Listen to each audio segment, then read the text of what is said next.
I'm Cassie McDonald. I'm a grant manager, and I'm here to talk to you about grants and incentives that are available right now. So grants and incentives right now are available at a few different levels. There's federal grants, state grants, and then local and utility regional grants. So there's quite a plethora of opportunities right now depending on where you are.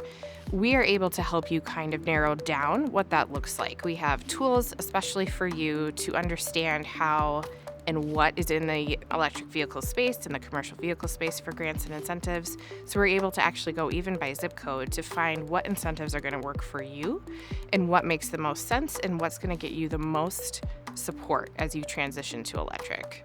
So different grants and incentives, each one is going to be a little bit different. We'll have different deadlines, different qualifications. Often if it's a federal grant, you have at most 90 days once it is open.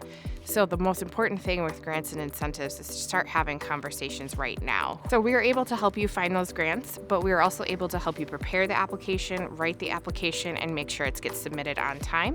We can do a full application review. We also work with a trusted partner to help us make sure that we have everything that we need so you can feel confident with your grant submission. Electric vehicles are expensive. They're obviously more expensive than diesel, and that's why grants and incentives are so key right now in order to help that transition. There's a varying amount of funding available that can also not go to just the purchase of the vehicle, but can also help with your charging and infrastructure needs along with your purchase. So there's just different options with each grant that can make this easier and a little bit more affordable for you. The grants and incentives, it's not just that first grant you do to get the initial purchase of the vehicle. You can also go forward. There's tax credits available.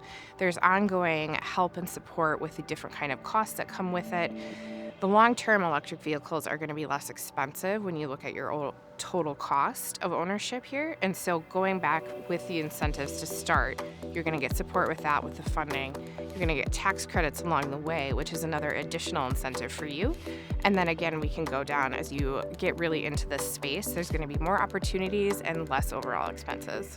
Often with grants and incentives, there's a scrappage component. And so there's specific ways that we will be able to assist you to ensure that the scrappage is going right. So you're also not stuck with these vehicles and having to take care of them once you have your new electric vehicles in place. Grants are obviously very new to the commercial vehicle space. This hasn't been something that's been around for a while, and that's why we have grant experts like myself to help you through that process. It can be a daunting concept to look at like a 15-page narrative grant for yourself at the first time, but that's why we're here, and we can help you through that process. We've done it many, many times before, and this will help us break it down for you.